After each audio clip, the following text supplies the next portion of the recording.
The world of magic doesn't end with the turning of a page. Love rises and falls anew, forbidden like poison or blazing like a phoenix's flame. The heroes we thought we knew uncover their hearts once more. So step into the enchantment of emotion and welcome to a world where love is written anew. The sky above the Scottish Highlands was an endless stretch of iron grey, heavy with mist that clung to the ground like a second skin. The air was sharp, the kind that cut through wool and courage alike. A young witch stumbled through the moors, her breath ragged, her cloak torn, and her wand, the precious piece of holly and dragon heartstring that had saved her countless times, snapped clean in two. Hermione Granger was running. Her heart pounded in her chest as she darted between gnarled trees, her boots sinking into the wet earth. The attack had come too quickly. A sudden ambush by snatchers when she, Harry and Ron were on their way north. She'd shouted a disillusionment charm, heard Ron yell her name, and then chaos. Spells flying like lightning, smoke, someone screaming. Then silence. She didn't know what had happened to her friends. Her side ached where a spell had grazed her, and the cold seemed to seep into her bones. Every sound, a snapping twig, a rustle in the grass, sent her nerves sparking. Hermione tried to steady her breathing. She couldn't stop now, not when the snatchers could still be nearby. Up ahead, a shadow loomed through the fog, an old stone manor, its windows dark, ivy curling like veins over the walls. It looked abandoned, half swallowed by the hillside. A safe place, perhaps, or a trap, but she had no choice. Hermione pushed open the heavy door, its hinges crying out like ghosts. The air inside was thick with dust and time, but it was dry and sheltered. She slipped inside, closing the door softly behind her. For a moment, she allowed herself to breathe. "Lumos," she whispered, raising the broken half of her wand. The faintest spark flickered to life, enough to see a long corridor with peeling wallpaper, a cracked mirror, and an ornate staircase that curved upward like a spine. She stepped carefully, her shoes silent on the wooden floor. Every sound echoed, a soft drip from somewhere above. The moan of wind through a broken window pane. Then, a noise. Hermione froze. It wasn't the house. It was footsteps. Someone was here. Her pulse quickened. She pressed her back against the wall, clutching her wand like it could still protect her. The footsteps grew closer, steady, unhurried, confident. A figure emerged from the shadowed end of the hall carrying a lantern. The light spilled over a pale face, sharp features, silver blonde hair. Hermione's breath caught. It was Draco Malfoy. For a heartbeat, neither of them spoke. The silence between them was louder than any spell. He looked older, thinner, paler, but unmistakably himself. His wand was raised. "Granger," he said finally, his voice low and disbelieving. "Of all the cursed luck." Hermione's thoughts spun. She could hex him, run, beg, but her body was trembling too much to do any of those things. "Malfoy," she managed, her voice tight. "What are you doing here?" He frowned, his grey eyes flicking to her broken wand, her mud-streaked face. "I could ask you the same thing, but considering the state you're in, I'd say hiding." She bristled, but exhaustion weighed heavier than anger. "If you're going to hand me over to your friends, just do it quickly." Something flickered in his expression. Not cruelty, not triumph, but something unreadable. "My friends," he said softly. "You mean the ones who'd like to see me dead too?" Hermione blinked, confused. What are you talking about? Draco lowered his wand slightly, the tension in his shoulders visible even in the dim light. I'm not with them anymore. I left. He hesitated before adding, if that's what you call it. The words hung between them, strange and dangerous. Hermione didn't know whether to believe him. Why should I trust you? She whispered. You shouldn't, Draco replied simply. But if you stay out there, you'll be dead before dawn. And if you stay in here without my help, the same. Hermione studied him. He looked worn down, not the arrogant boy from Hogwarts, but someone older, haunted. The shadows beneath his eyes weren't from sleeplessness alone. Fine, she said at last, though the word came out more as a sigh. A truce, just until I can find my friends. Draco gave a small, humourless smile. A truce with Hermione Granger. Merlin, help me. He turned and gestured toward the stairs. Come on, there's a fire in one of the upstairs rooms. I'll explain, but quietly. The walls here remember more than they should. Hermione followed, every muscle tight with caution. She noticed the faint glow of a protective charm at the entrance. Malfoy's handiwork, no doubt. The manor was warded. Whoever had found this place before her had been hiding well. Upstairs, the air was warmer.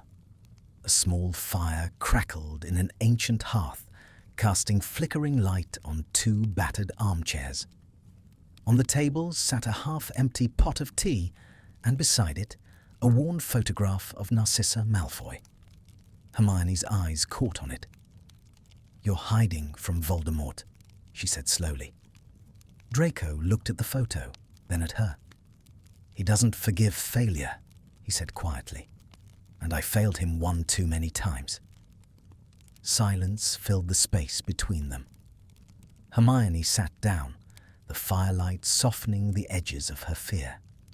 Her exhaustion was catching up with her, heavy and relentless. She watched Draco as he adjusted a protective ward over the door, muttering under his breath. He looked different when he wasn't sneering, more human, less untouchable. For a moment, she wondered how someone raised on cruelty could look so tired of it. She didn't trust him, not yet. But as the storm began to howl outside and the manor groaned around them, she realized that, for tonight at least, she was safer here than anywhere else. Draco sat across from her, his eyes unreadable. You'll stay in the room across the hall. Don't wander, and don't cast any magic beyond simple charms. The wards here are sensitive. Hermione nodded. As she curled up under a moth-eaten blanket, listening to the wind tear across the moors, she couldn't help but think how strange fate was. That she, Hermione Granger, the girl who had spent years fighting against everything the Malfoys stood for, was now sleeping under the same roof as one. And though she didn't know it yet, this night, this uneasy truce, would change everything. The storm outside had not eased.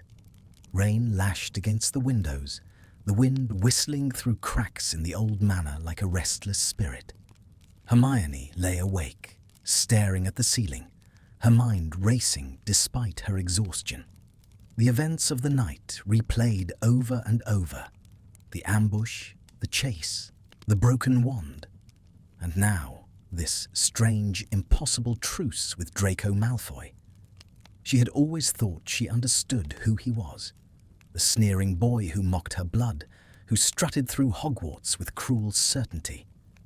Yet the man downstairs had not looked cruel. He had looked lost. Hermione turned over, pulling the threadbare blanket closer around her shoulders. The fire in the hearth had burned low, its its glow flickering across the room like dying embers of hope. She tried to steady her breathing, to focus on plans, on what she should do when morning came. But every time she closed her eyes, she saw those grey eyes watching her warily across the firelight. At last, she sat up. She couldn't sleep. Slipping out of bed, Hermione moved quietly to the door and opened it just enough to peek into the corridor. A faint light glowed at the far end, seeping from beneath another door. Curiosity tugged at her, and caution battled it. But curiosity, as always, won.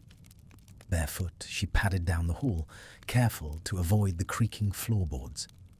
The door was slightly ajar.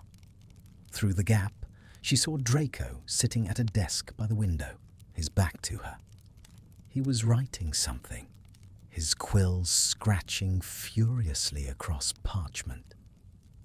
Hermione leaned closer, her breath held.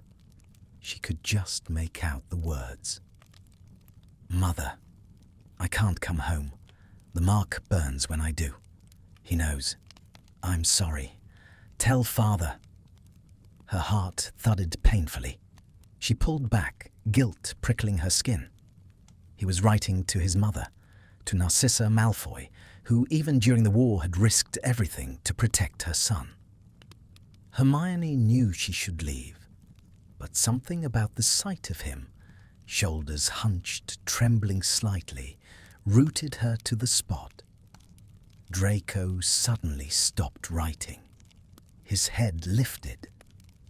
"How long are you planning to stand there, Granger?" Hermione froze. He turned in his chair, eyes sharp even in the dim light. "You're terrible at sneaking. I could hear you all the way down the hall." Hermione opened her mouth, searching for an excuse, but found none. I just couldn't sleep," she said defensively. Draco's gaze softened, only a little.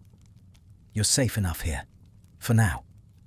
He set down the quill and leaned back in his chair, watching her with wary amusement. "Unless, of course, you start wandering into rooms that aren't yours." Hermione crossed her arms. "I didn't mean to intrude. I just heard you moving about." He smirked faintly, but it lacked its old cruelty. Of course, Granger's curiosity never sleeps. "Someone has to stay alert," she shot back. For a moment, they stared at each other, the old rhythm of their arguments resurfacing like muscle memory. Then Draco sighed and gestured toward the chair opposite him. "Since you're already here, you might as well sit. I can't imagine you'll rest with the storm raging." Hermione hesitated, then stepped inside and sat.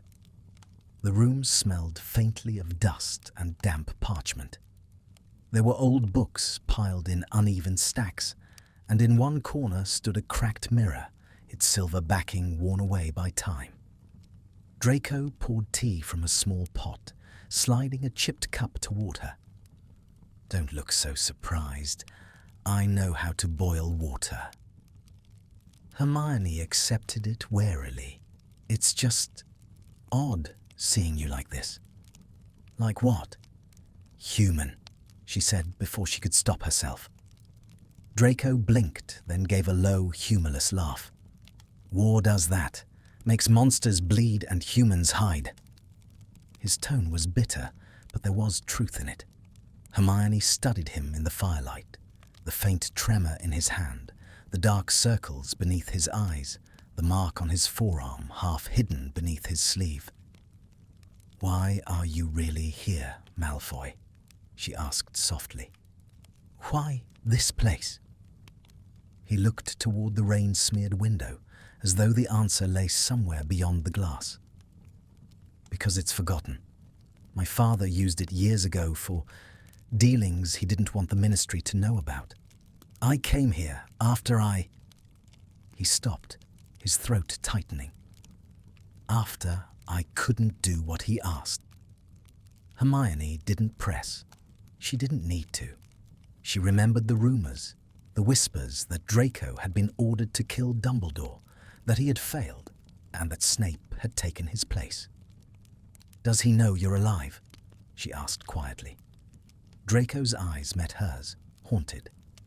"He always knows, but for now, he has bigger prey to hunt." Silence stretched between them again, filled only by the storm's low growl. Hermione took a sip of the tea, its warmth seeping into her cold hands.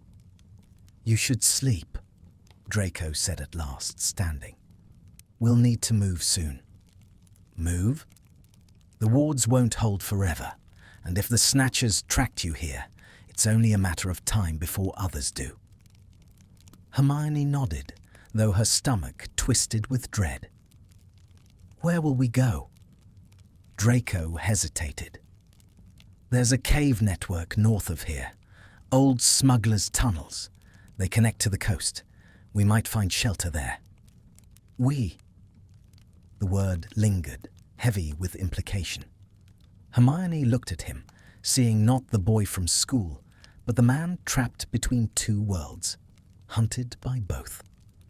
Despite everything, she felt a flicker of empathy, maybe even something like pity. When she rose to leave, Draco caught her wrist, not roughly, but urgently. His touch was cold. "Granger," he said, his voice lower now. "If anyone finds out you were here, with me, you'll be branded a traitor. Do you understand that?" She met his gaze steadily. "If anyone finds me at all, I'll already be dead." His hand dropped. For a moment they stood close enough that Hermione could hear his unsteady breath, see the war raging behind his eyes. Then she turned and slipped out into the hallway. Back in her room, Hermione leaned against the door, her heart racing. The conversation replayed in fragments, his tone, his fear, the way he had said "we." Outside, thunder rumbled over the moors. Inside, she felt the walls of the manor closing in, as if the house itself was holding its breath. Somewhere below, Draco's voice murmured a charm to seal the windows. And for the first time since the war began, Hermione felt something strange. Not safety, not peace, but the faintest spark of connection. Fragile, dangerous, real. She didn't know what tomorrow would bring, whether they would be alive, hunted, or captured. But as sleep finally claimed her, one thought lingered in her mind. She had seen something in Draco Malfoy's eyes that night. Not cruelty, not arrogance, regret. And though she would never admit it, even to herself, part of her wanted to understand why. The following morning dawned grey and unforgiving. The storm had passed, leaving behind a thin mist that clung to the moors and rolled lazily over the heather. Hermione awoke to the sound of movement downstairs. Faint clinks, footsteps, the creak of an old door. She sat up quickly, rubbing the sleep from her eyes. For a moment, she forgot where she was. Then memory came rushing back. The manor, the firelight, Draco Malfoy's weary face. Her stomach growled, a sharp reminder of how long it had been since she'd eaten anything proper. She gathered her courage and descended the narrow staircase. The manor's kitchen was surprisingly intact. Dusty, yes, but the hearth was warm and a pot of something faintly edible bubbled on the fire. Draco stood beside it, sleeves rolled up, wand in hand. He glanced at her when she entered, his expression unreadable. "You're awake," he said flatly. "I was beginning to think you died in your sleep." Hermione arched an eyebrow. "And disappoint you? Never." A faint smirk flickered across his face before vanishing. "Sit. You look like you haven't eaten in days." She hesitated, but hunger won over pride. She sat, and Draco handed her a bowl of stew. It wasn't much, just potatoes, roots, and something vaguely resembling meat. But it was warm, and for now, that was enough. "You can cook," Hermione said, surprised. "I can survive," Draco corrected. "There's a difference." Silence stretched between them, filled only by the bubbling of the pot and the soft crackle of the fire. Hermione studied him over the rim of her bowl. The proud boy she had known at Hogwarts had been replaced by someone leaner, older, carved down by fear and necessity. His once perfect robes were frayed, his hair longer than usual, his face pale and hollowed by exhaustion. "What's the plan?" she asked after a while. Draco looked up from his bowl. "We wait until dark. The wards will mask us until then. After that, we head north. Through the moors. Unless you'd prefer to stroll down the main road and wave at every snatcher we meet." Hermione's lips tightened. "I was only asking." He sighed and set down his spoon. "Look, Granger, I know you don't trust me. You'd be mad if you did. But I'm not planning to hand you over. You being here, it's dangerous for me too." Hermione nodded slowly, still wary. "Dangerous because Voldemort wants me dead, or because your reputation can't handle being seen with a Muggleborn?" Draco's eyes flashed. "Because the Dark Lord would kill my mother if he found out I let you live." That silenced her. For a long moment, Hermione could only stare at him. There was no pride in his voice now, only quiet despair. He stood abruptly and went to the window, staring out at the mist-veiled landscape. "You think you know what it's like, Granger, fighting for what's right, having people behind you, but you've never had to look into your father's eyes and know he'd rather die than defy a monster." Hermione swallowed. "You're right. I don't know that kind of fear."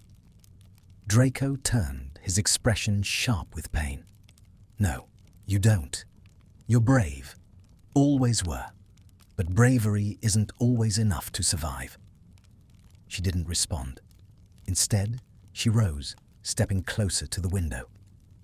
Outside, the mist was lifting, revealing the rolling expanse of moorland stretching endlessly northward. The world felt empty, stripped of everything familiar. "Do you think the war will end soon?" she asked quietly. Draco didn't answer at first. When he did, his voice was low. "Wars like this don't end. They only shift. New monsters always find a way to crawl out of the ashes." Something in his tone made her chest tighten. She wondered if he spoke of Voldemort or himself. By nightfall, they were ready to move. Draco packed what little they had into a worn satchel, some dried food, a few vials of potion, a single spare cloak. Hermione secured the remaining ward around the manor, erasing all trace of their presence. When they stepped outside, the air was damp and cold. The last traces of sunlight bled across the horizon, painting the heather in shades of copper and violet. Draco led the way through the moors, his wand casting a faint golden light. Hermione followed, keeping close. The ground was uneven, the path unclear, and the silence between them stretched like a taut string. After a while, she spoke. "Why did you warn me not to use magic in the manor?" Draco glanced over his shoulder. "The wards there are layered, ancient. My father set them to react to unfamiliar magic. You'd have triggered an alarm, or worse." "Worse?" He gave a dry smile. "The house doesn't like strangers." Hermione shivered despite herself. They walked for what felt like hours, the landscape shifting around them, rolling hills giving way to rocky ridges and thin forests of gnarled pine. The moon rose pale and watchful above the clouds. At one point, Draco stumbled, clutching his left arm with a grimace. Hermione caught his sleeve before he fell. "What's wrong?" she demanded. He shook his head, breathing through clenched teeth. "It's nothing. The mark, it burns sometimes, a reminder that I still belong to him." Hermione's hand lingered on his arm. "Can I see it?" His eyes met hers, wary, defensive. Then, slowly, he pushed back his sleeve. The mark was still there, black and cruel against his pale skin. But it looked different somehow, fainter around the edges, as though it were fading. Hermione reached out without thinking, her fingers hovering above it. "It's weakening," she murmured. "Or I am," he said bitterly. Their eyes met again. For a heartbeat, something unspoken passed between them. Not sympathy, not forgiveness, but understanding. "Come on," Hermione said softly. "We need to keep moving." They pressed on, through thickets and across shallow streams. At last, just before dawn, they reached a narrow gorge. Hidden among the rocks was the mouth of a cave, half covered by moss and shadow. "This is it," Draco said, lowering his wand. "No one comes here anymore. It's safe." Hermione followed him inside. The air was cool and damp, but the space opened into a small chamber with smooth stone walls. Draco lit a fire with a flick of his wand, the flames casting golden light across the cavern. For the first time in days, Hermione felt a flicker of safety. Draco sank to the ground, exhaustion etched into every line of his face. "We'll stay here for a while," he said quietly. "Just until the trail goes cold." Hermione nodded.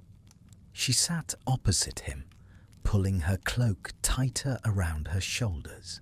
The firelight danced between them, softening the edges of the darkness. Outside, the wind sighed through the gorge like the whisper of an old spell. Hermione watched Draco's eyes drift shut, his expression unguarded for the first time. The boy she had hated so fiercely seemed far away now, replaced by someone burdened, broken, and strangely familiar. And as the flames flickered low, she realized something unsettling. She didn't want to hate him anymore. Not here. Not now. In the silence that followed, a single ember cracked, and the world beyond the cave faded into quiet.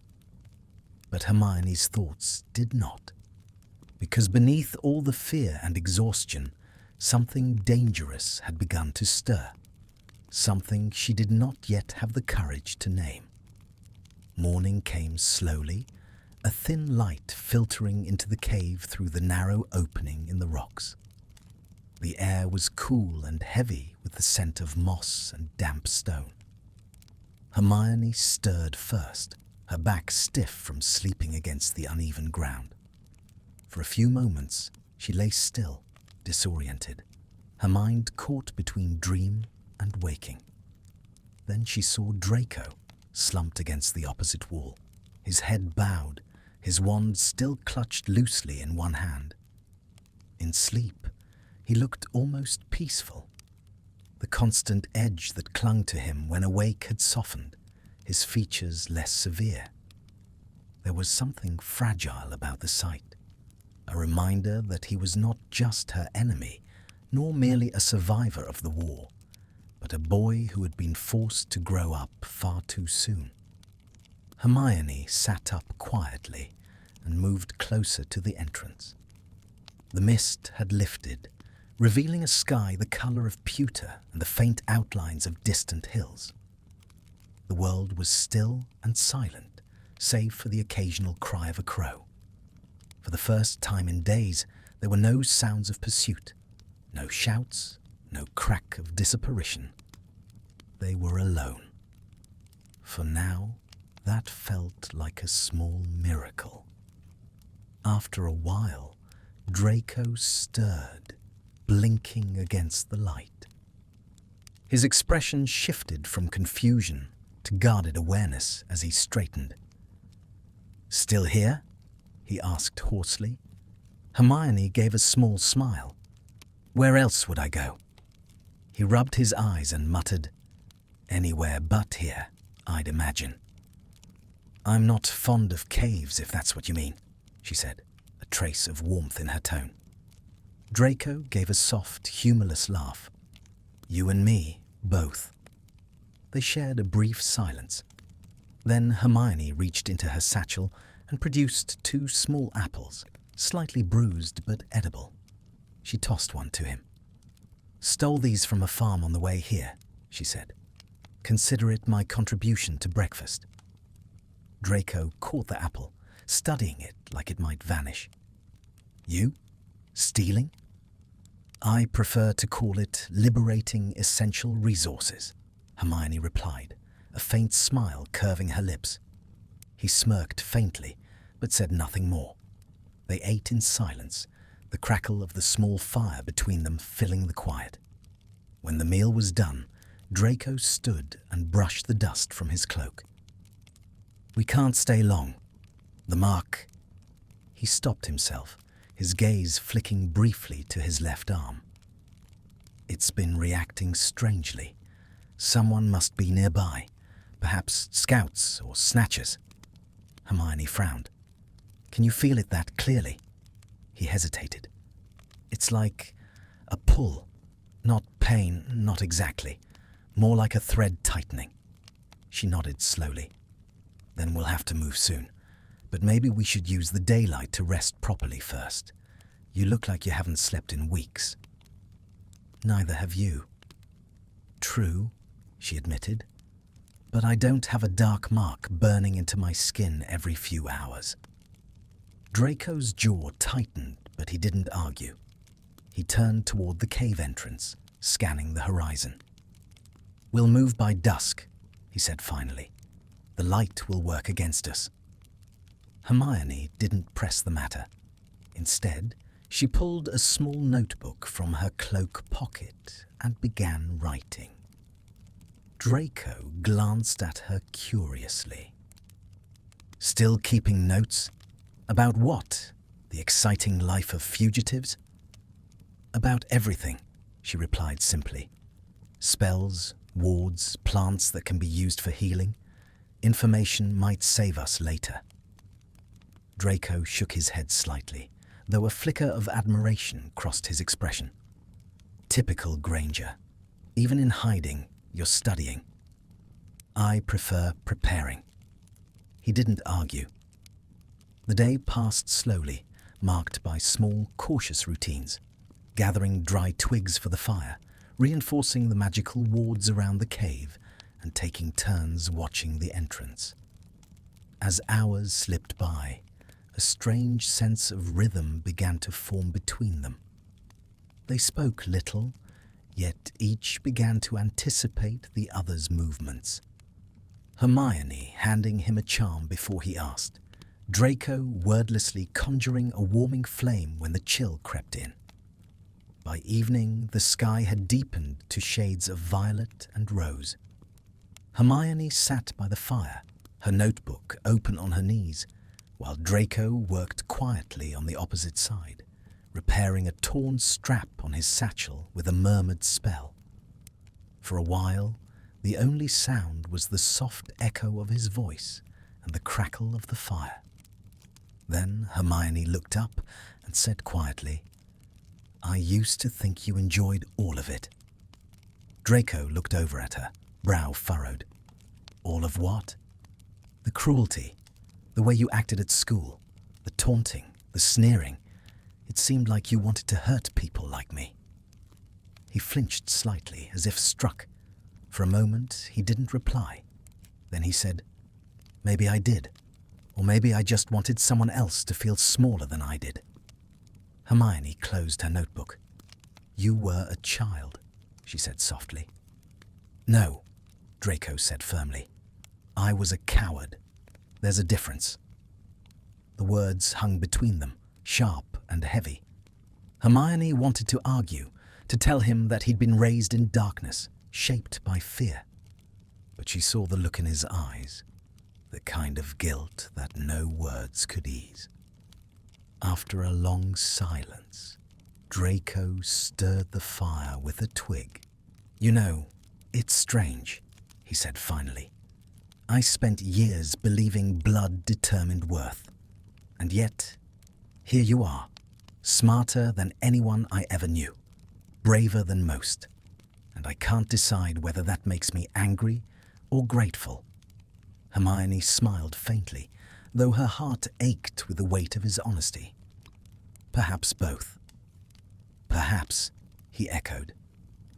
Outside, the wind had quieted. The world seemed to be holding its breath. Hermione watched him across the fire, the way the flames reflected in his pale eyes, the way his usual tension had eased into something almost human. She wondered what would happen when the war ended.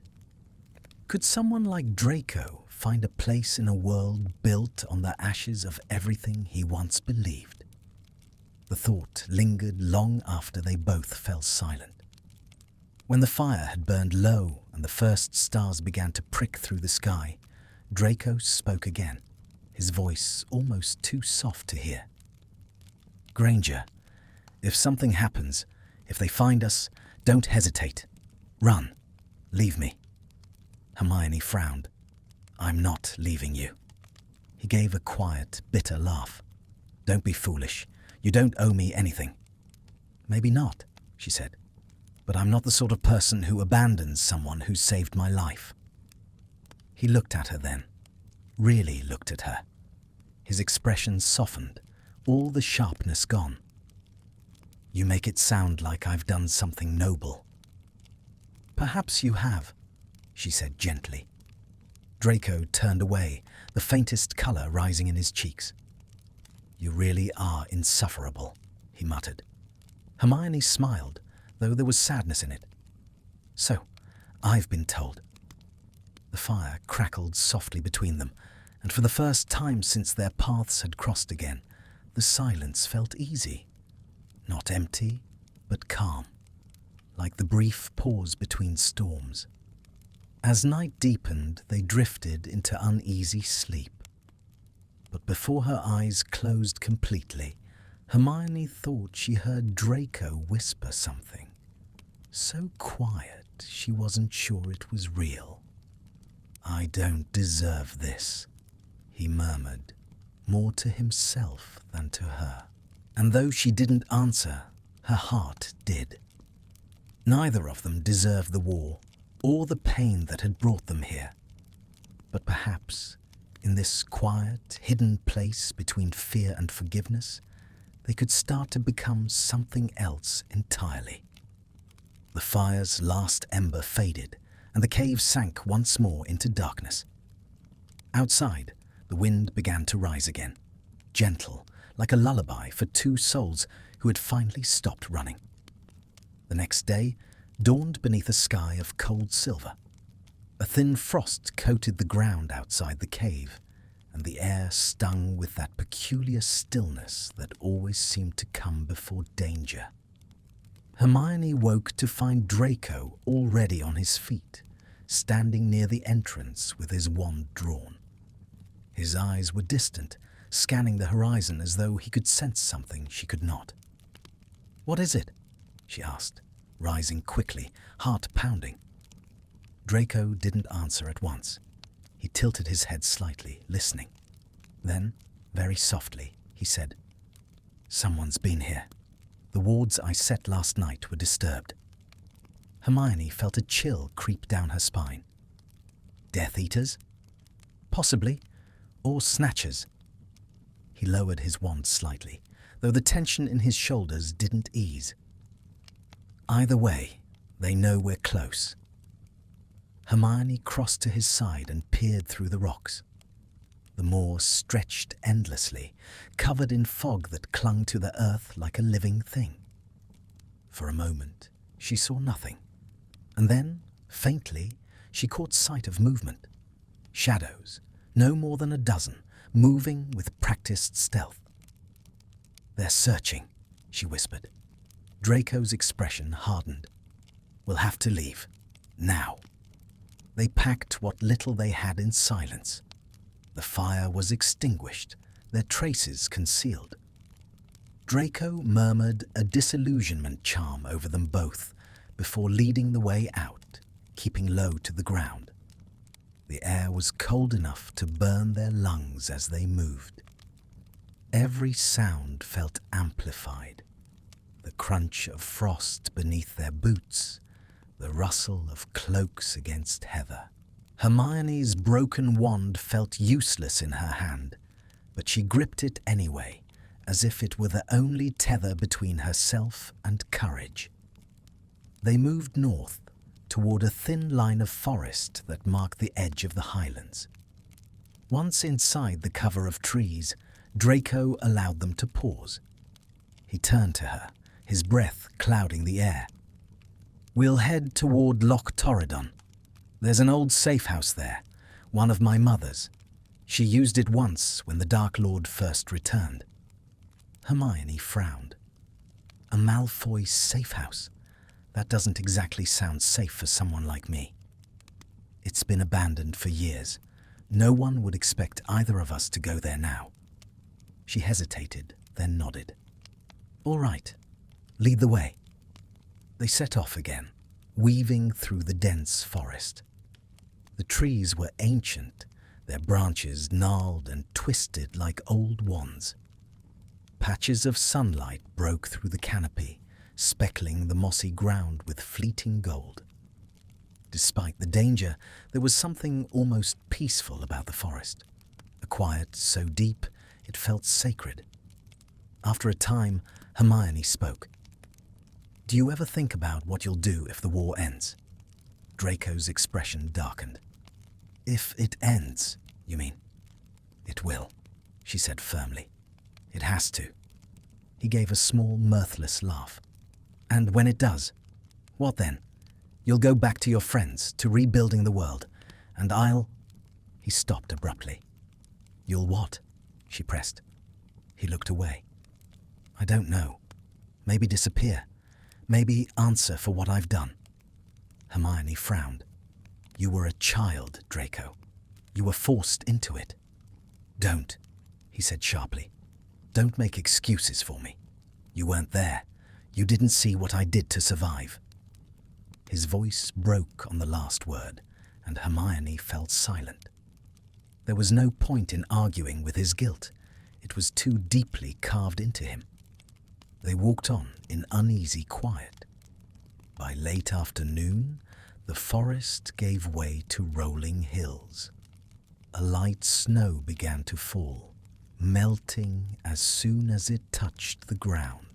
The path ahead twisted between crags of stone, and in the distance, Hermione could see the faint shimmer of water, the loch Draco had spoken of. But before they could reach it, a sound split the air. A shout, then another. Draco cursed under his breath. "They've found us!" "Run!" Hermione gasped. They broke into a sprint, the forest exploding behind them with the crack of spells. A jet of red light streaked past Hermione's shoulder, scorching the bark of a tree. She ducked behind a rock, panting, and fired back a hasty, stunning spell. The broken wand sputtered, barely producing a weak flash. Draco's spells were sharper, faster. His wand moved in a blur, deflecting curses and hurling hexes with desperate precision. "Keep moving!" he shouted. "Don't stop!" They tore through the undergrowth, branches whipping at their faces. Hermione stumbled once, and Draco caught her, dragging her onward. His grip was firm, almost fierce.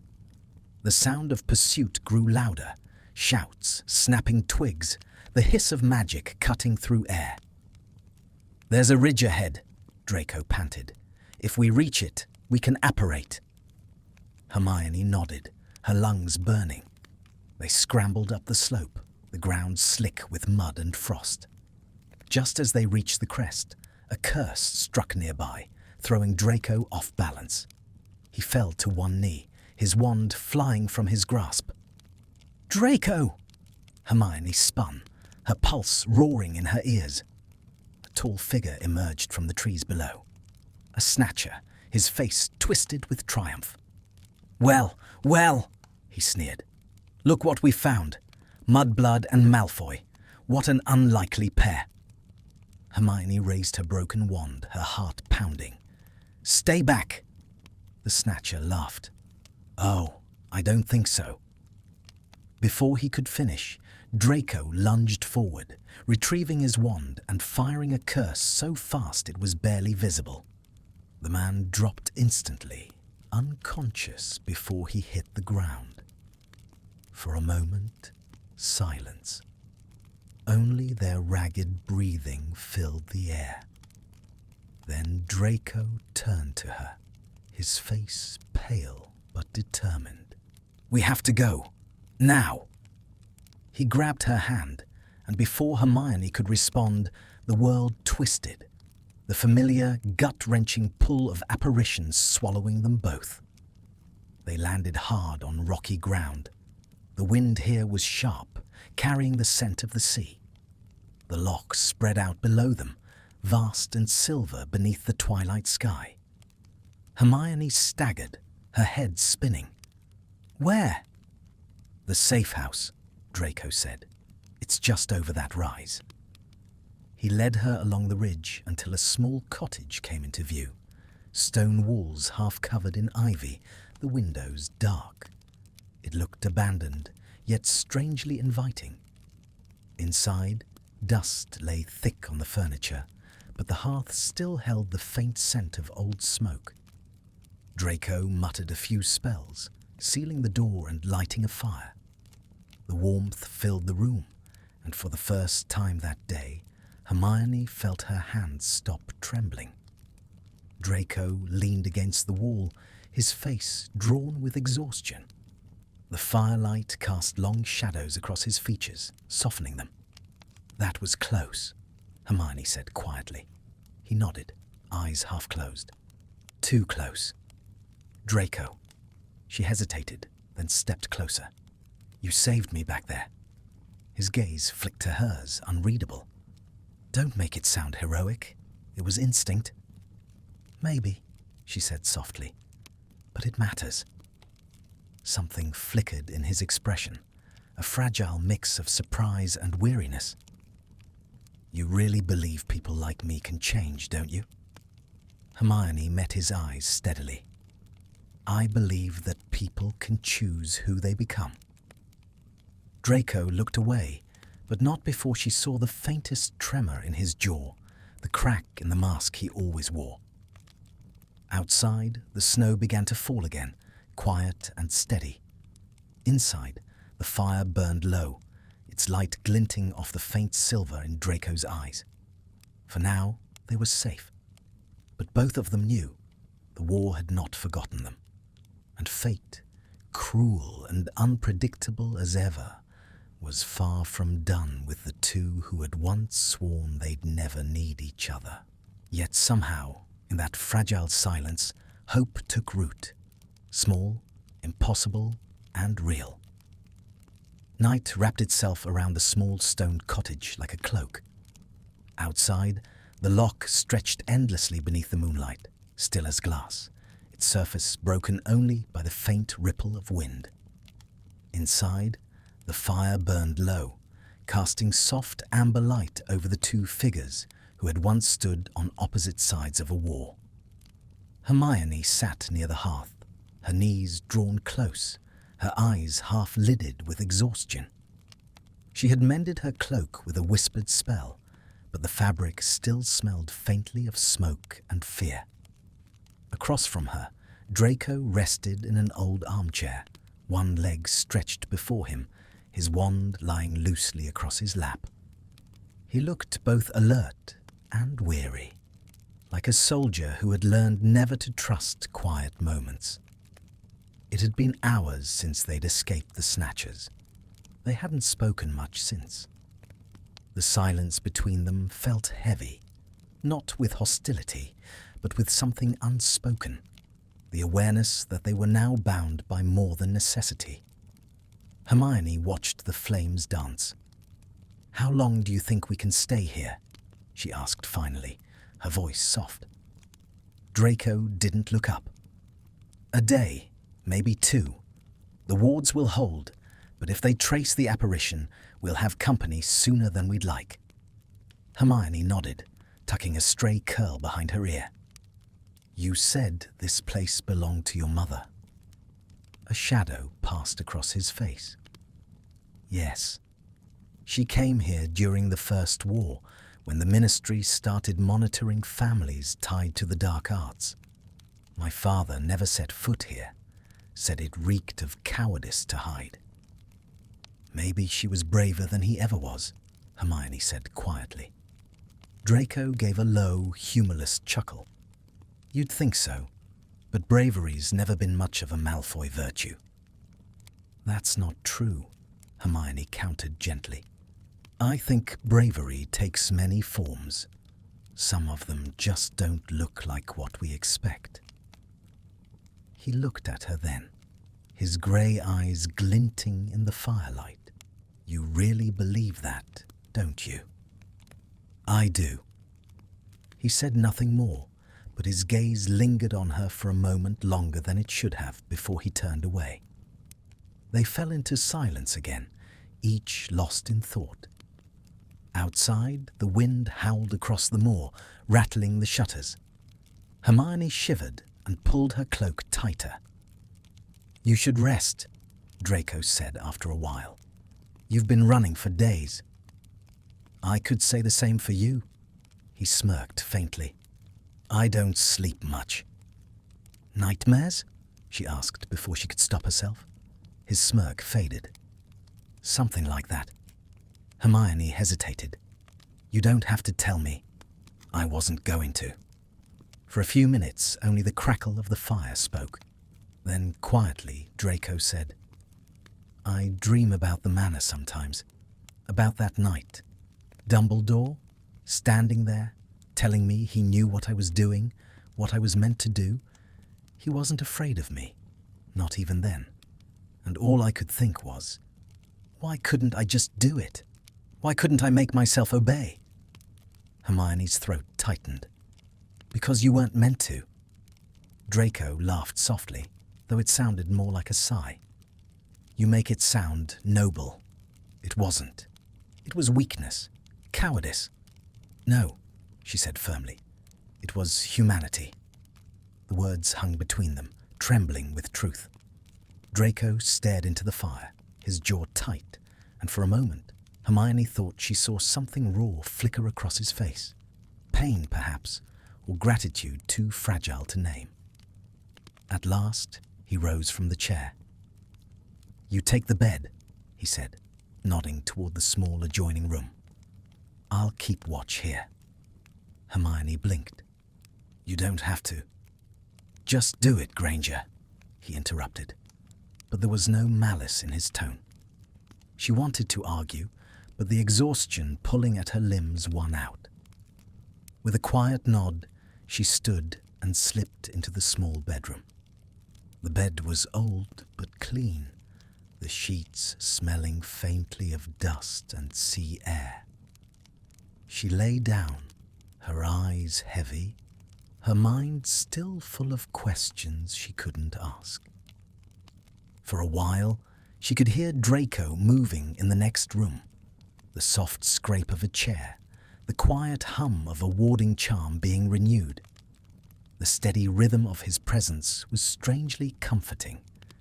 And then, slowly, sleep claimed her. She dreamt of Hogwarts, of light streaming through the great hall windows, of laughter echoing down corridors that had once been battlegrounds.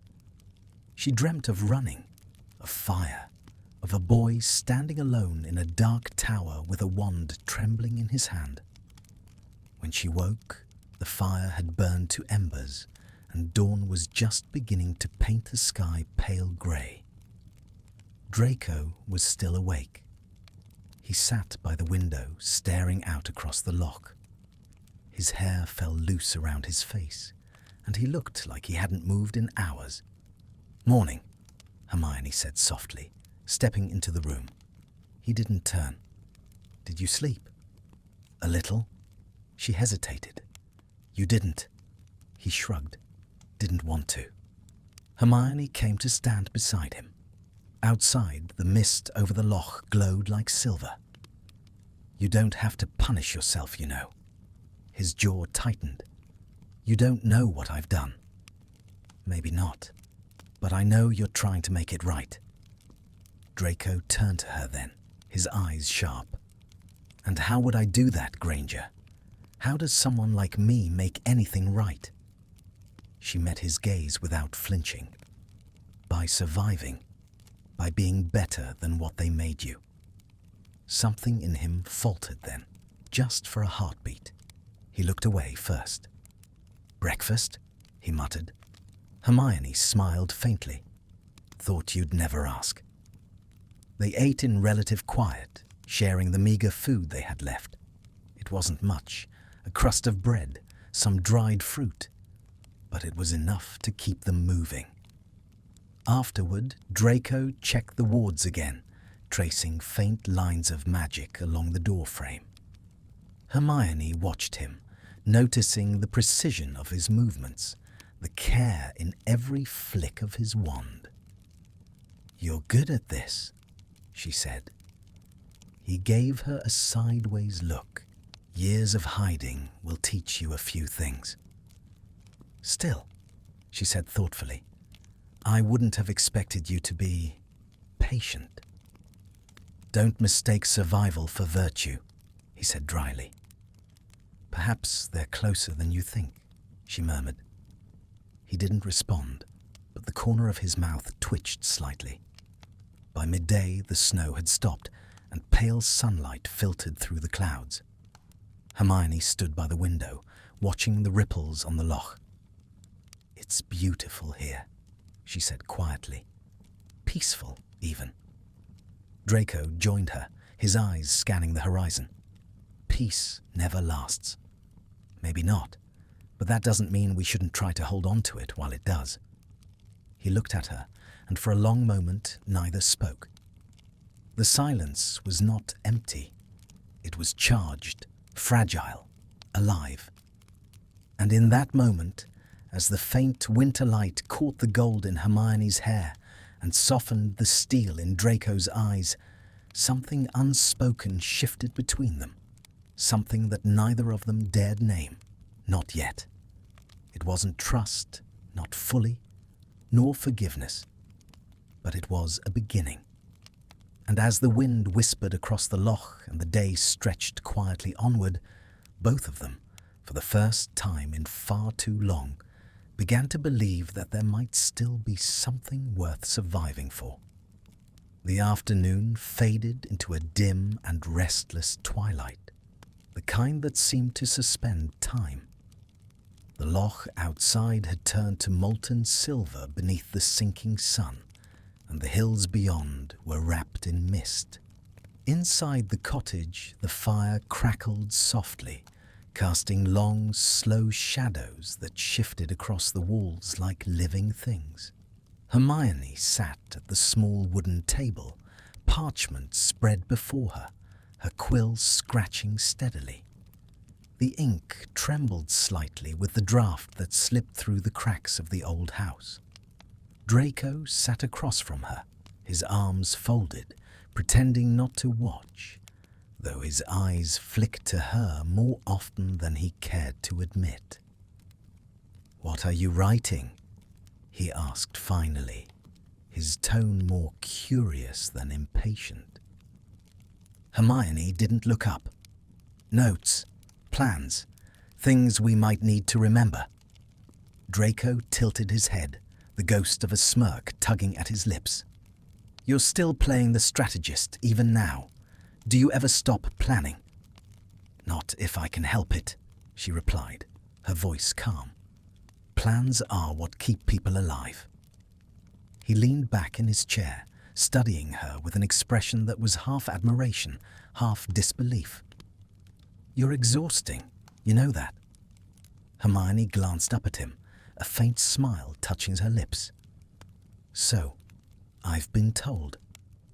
For a moment there was a rare lightness between them. But then Draco's gaze drifted toward the window, and the shadow returned to his face. "They won't stop hunting us," he said quietly. "No matter how well we hide. Voldemort doesn't forgive. He doesn't forget." Hermione set down her quill, her expression steady. "Then we keep moving, until it's over." Draco gave a low laugh, bitter and tired. "You really think there'll be an over? That Potter will just win?" She met his eyes, unflinching. "I have to." He didn't answer. Instead, he stood and moved toward a hearth, staring into the flames. The firelight danced across his face, catching in his eyes, softening the hard angles. Hermione watched him in silence. He was different now, not just from the boy she'd known at Hogwarts, but from the man she'd feared he might become. There was still pride in him, yes, and sharpness, but there was also weariness, humility, and something that looked almost like guilt made flesh. "Draco," she said softly, testing the name. It still felt strange on her tongue, but not unwelcome. He turned slightly, one brow arched. "You sound like my mother when you say it like that." Hermione smiled faintly. She must have said it kindly then. His expression flickered. "Sometimes." Silence settled again, but it was gentler now. Outside, the wind had quieted, replaced by the faint lapping of water against the shore. The world felt suspended in fragile peace. Then, a sound. A low crack, distant but sharp enough to break the calm. Draco froze. His wand was in his hand before Hermione could speak. "What was that?" she whispered. "Apparition," he said grimly. "Someone's nearby." Hermione's heart stuttered. She moved to the window, peering through the thin curtains. The mist made it hard to see, but there, near the edge of the water, shadows moved. 2, maybe 3 figures, cloaked and careful. "Snatchers again," she murmured. Draco's jaw tightened. "No, Death Eaters." The words hit her like ice. "Can we apparate?" He shook his head. "No, they'll trace the magic. We need to stay quiet." He extinguished the fire with a flick of his wand, plunging the room into darkness. The faint scent of smoke lingered as they pressed themselves against the wall. Hermione's breath came shallow and fast. The shadows drew closer. She could hear them now, the low murmur of voices, indistinct but cold. "He was seen near here. The Dark Lord believes he's hiding with her." A pause. "Her, the mudblood." Hermione's stomach twisted, but Draco's hand found hers in the dark, firm, steady, grounding. Another voice spoke, closer this time. "If she's alive, he'll want them both. Imagine the reward." Hermione felt Draco's grip tighten. His pulse was racing against her fingers. The footsteps moved around the cottage, circling. Every floorboard seemed to groan louder beneath their weight, every breath an echo waiting to betray them. Hermione reached into her cloak, her fingers brushing the broken half of her wand. It wouldn't do much, but it was something. Draco leaned close, his breath barely audible against her ear. "If they come in, I'll distract them. You run." "Absolutely not," she hissed. He gave a faint, incredulous smile. "Always arguing." Before she could answer, a burst of light flared outside the window, a spell striking the door, testing it. The wards held, shuddering under the force. Hermione's heart hammered. Then, silence. The air grew still again, but it was a heavy stillness, thick with threat. Draco kept his wand raised, his eyes never leaving the door. Minutes passed, or maybe only seconds, before the voices retreated, fading into the night. Only when the last echo had vanished did he lower his wand. Hermione let out a long, shaky breath. "They're gone. For now," he said. His voice was calm, but his hands were trembling slightly. She reached out instinctively, resting her hand over his. "You did well," she whispered. He looked at her, startled by the sincerity in her tone. "You make it sound like we won something." "We did," she said softly. "We're still alive." He stared at her for a long moment, then nodded once, the tension in his shoulders easing. "You're impossible," he muttered, though there was no anger behind it. The danger had passed, but the closeness between them lingered, electric and unspoken. Hermione was suddenly aware of how near they stood, the warmth of his breath, the faint scent of smoke on his skin. She stepped back, her cheeks flushed. "We should rest. One of us should keep watch." "I'll take the first," he said quietly. Hermione hesitated, then nodded and disappeared into the small bedroom. But sleep did not come easily. Every time she closed her eyes, she saw the shadows outside, heard their voices. And beneath it all, she saw Draco, the look in his eyes when he'd taken her hand, the quiet resolve that had nothing to do with fear. Hours later, when the moon was high, she rose again. The house was silent, save for the whisper of the wind. Draco sat by the window, awake, his eyes distant. "You should rest," she murmured. He glanced at her, a faint smile ghosting across his lips. "And miss the pleasure of your company. Unthinkable." Hermione rolled her eyes, but her heart softened. She crossed the room and sat beside him.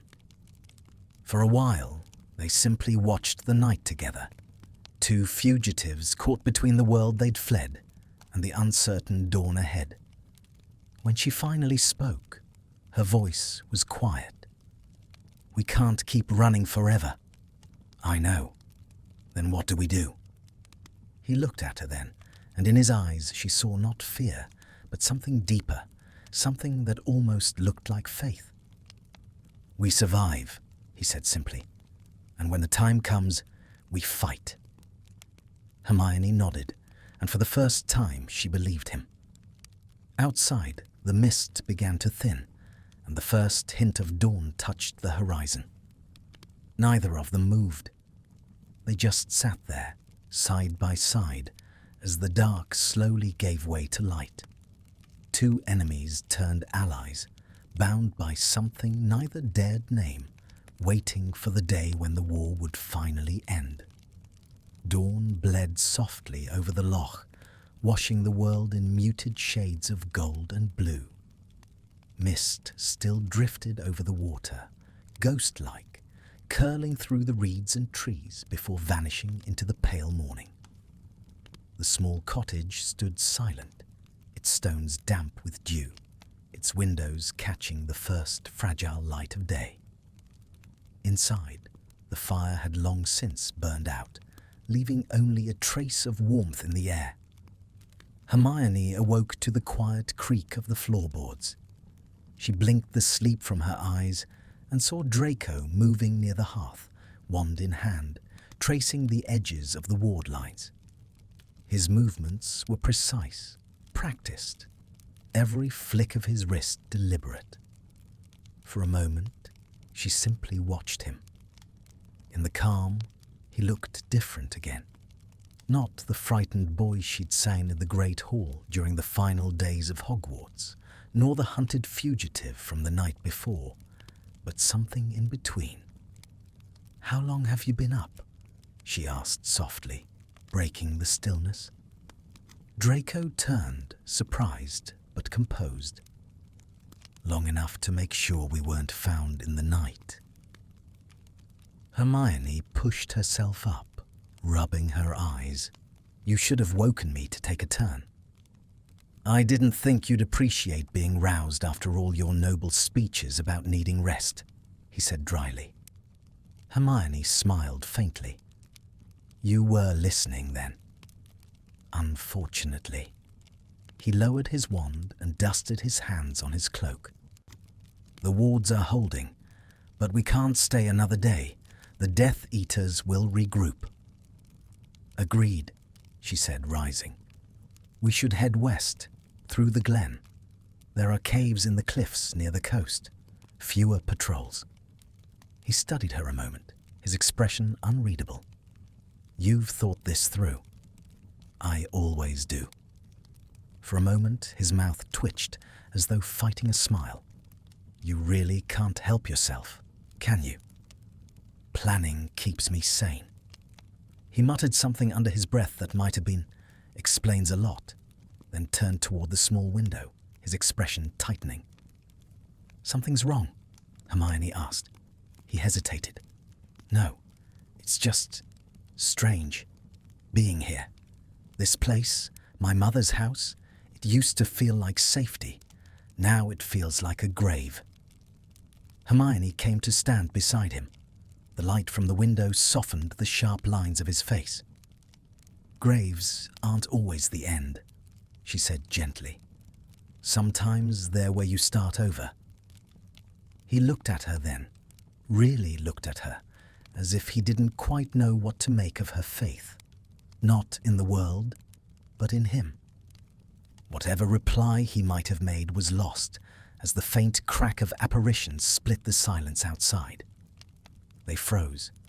Hermione's wand was in her hand before the sound had even faded. Draco's gaze shot toward the door, his entire body going tense. They found us, he whispered.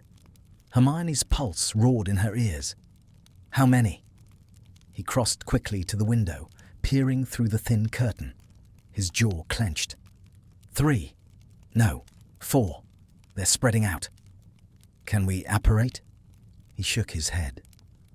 The wards would collapse. They'd trace us instantly. Then we fight, Hermione said simply.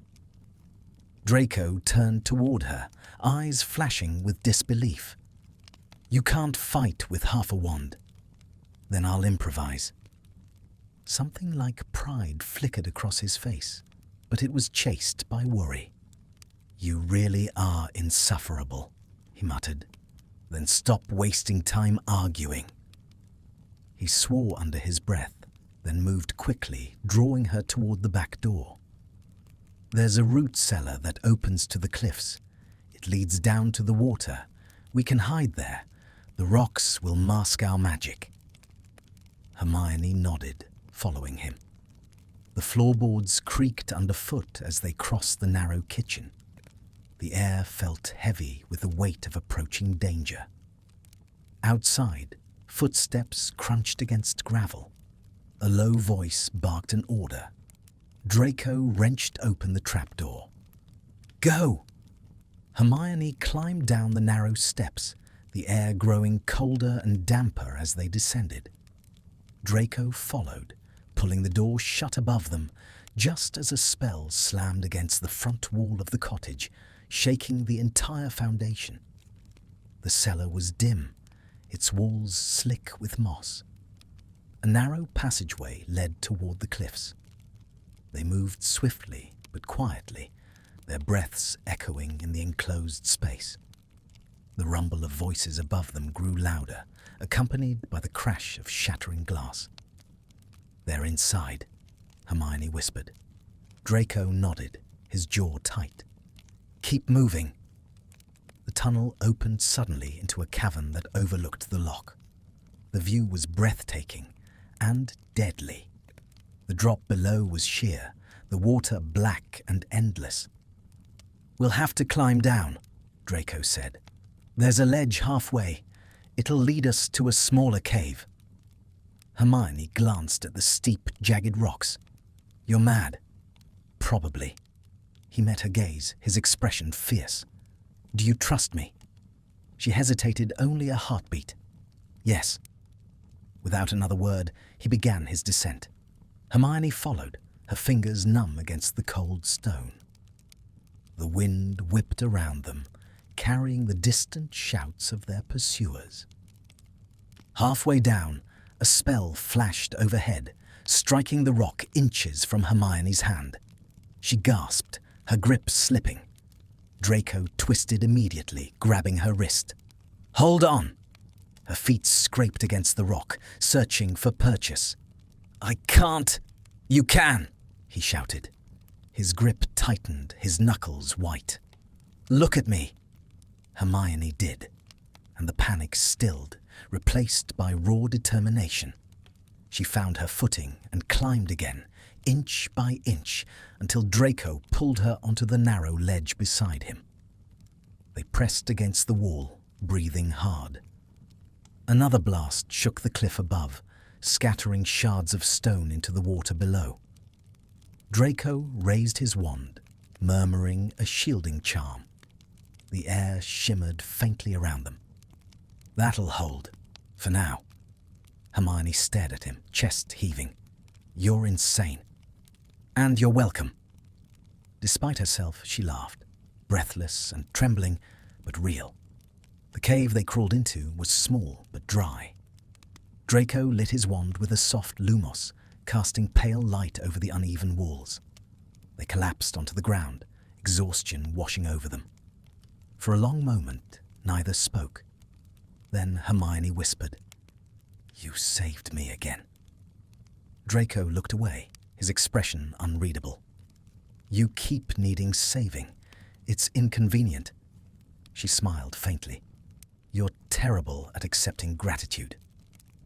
He glanced at her then, and for the first time, a hint of warmth broke through his usual reserve. "And you're terrible at staying out of trouble." They fell silent again, but this time the quiet felt different. Not the sharp tension of before, but something gentler, almost fragile. The danger still loomed beyond the cave, but in this small space, for this brief moment, they were alive. Hermione leaned back against the rock wall, her head resting beside his shoulder. She could feel the steady rhythm of his breathing, the faint tremor in his arm where their skin brushed. "Do you think they'll stop looking for us?" she murmured. "No," Draco said quietly, "but they'll think we're dead." "Good." She exhaled slowly. "Let them." The wind howled through the cliffs, carrying the scent of rain and salt. The world beyond was chaos, but here, in the hollow carved by time and survival, a fragile peace settled between them. Draco turned his head, just slightly, his voice barely above the wind. "You're not what I thought you were, Granger." Hermione smiled without opening her eyes. "Neither are you."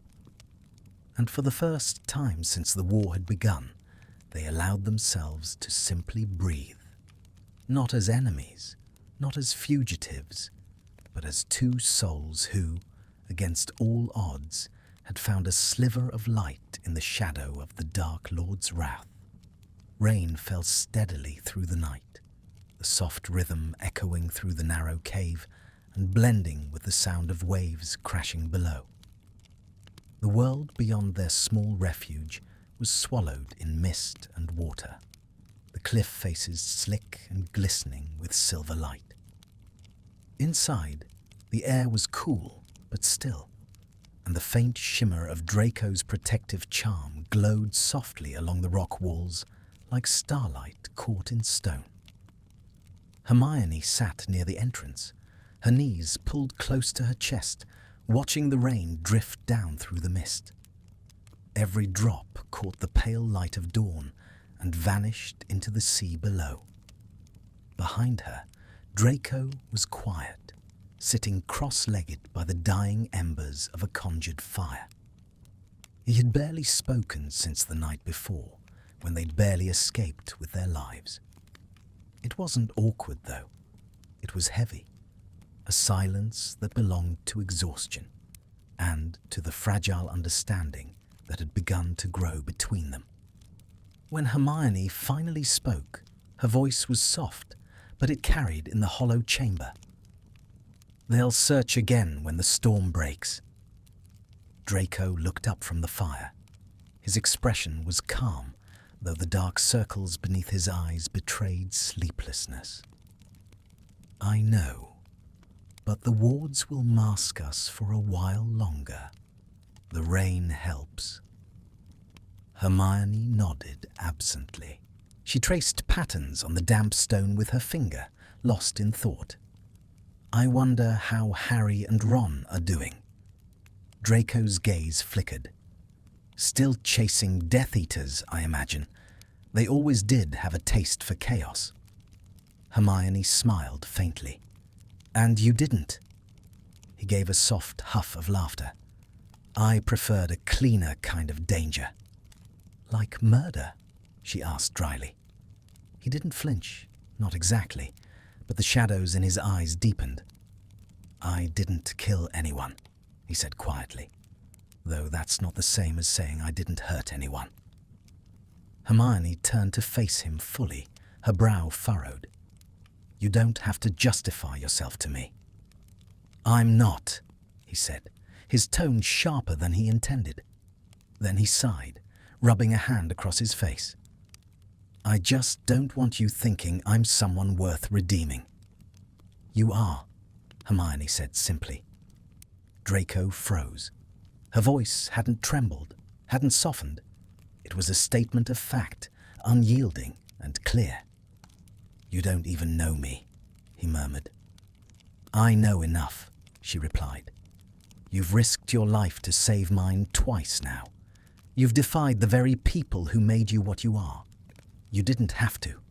You chose to." Draco met her gaze, the corner of his mouth twitching in something between disbelief and pain. "You really believe choice still means anything in a world like this?" Hermione didn't look away. "It's the only thing that ever has." For a long moment, neither of them moved. The storm filled the space between them, its wild music wrapping around the edges of their silence. Draco looked down at his hands, at the faint scar on his wrist where the dark mark had begun to fade, and said nothing more. When the fire died completely, Hermione moved closer to him. "Let me see your arm." Draco tensed, instinctively pulling back. "Why?" "Because it's infected," she said simply. "I noticed last night. The burn around the mark is getting worse. You need salve." He hesitated, pride warring with pain. But eventually he sighed and rolled up his sleeve. The skin around the mark was angry and red, the veins beneath it pulsing faintly, as if the darkness within still tried to hold on. Hermione's heart clenched. She had seen enough cursed wounds in the past year to know how dangerous they could be. She opened her satchel and took out a small glass vial. "Essence of dittany," she explained. "It might sting." Draco's lips curved into a wry smirk. "You're enjoying this." "Only a little," she said, smiling despite herself. When she poured the potion onto the wound, Draco hissed softly, his jaw tightening. The green light of the salve spread across his arm, hissing as it met the cursed magic. The mark shimmered, the black lines seeming to recoil before settling once more into his skin, weaker but still there. Hermione watched the reaction carefully, then sat back. "It'll fade in time." He flexed his hand, studying the result. "You sound certain." "I am." "Because you believe in healing." "Because I believe in trying," she said.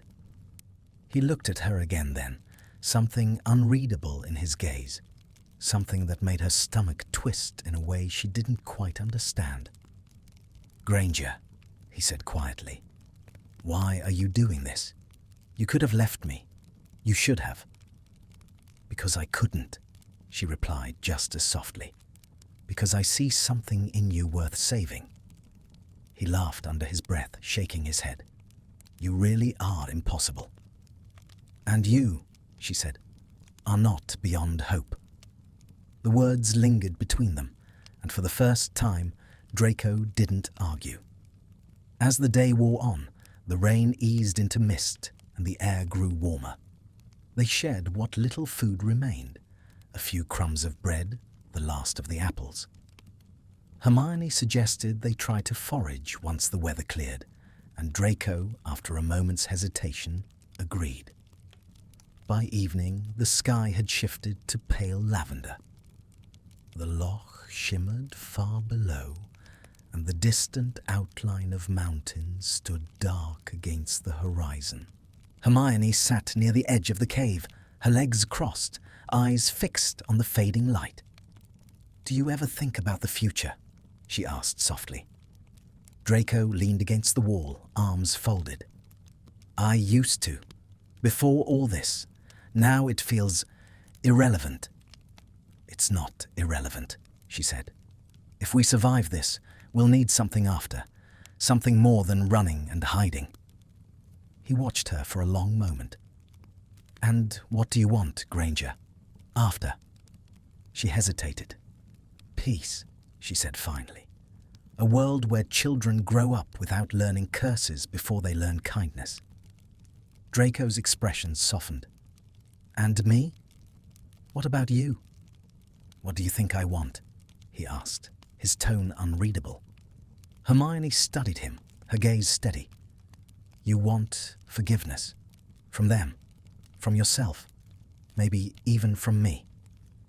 His eyes flicked toward her, and something fragile passed across his face, a spark of truth he hadn't meant to reveal.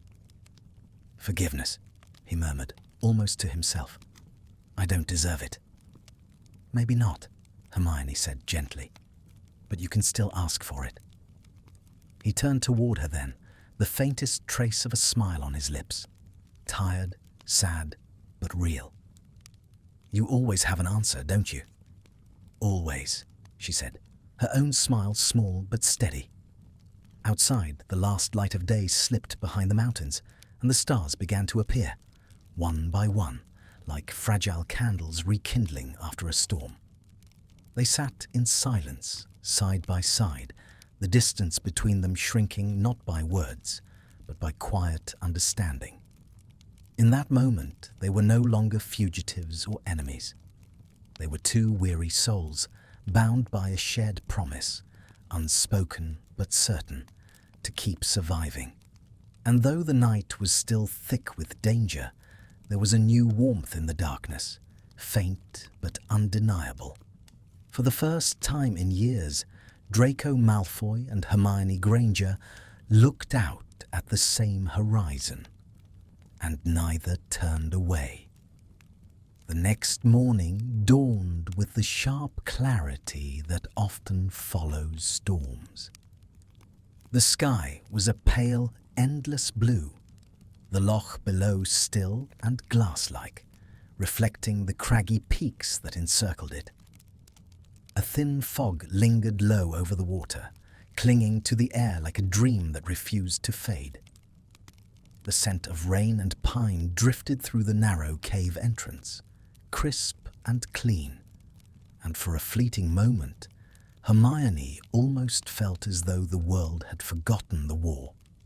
She woke to find Draco already standing near the mouth of the cave, his wand raised, scanning the horizon. The light of morning caught the silver in his hair, and for the briefest instant, he looked unearthly. A ghost of another life, perhaps, or someone carved from memory itself. "Anything?" Hermione asked, her voice still rough from sleep. He glanced over his shoulder. No movement. They haven't found the trail again. "That's something," she murmured, stretching.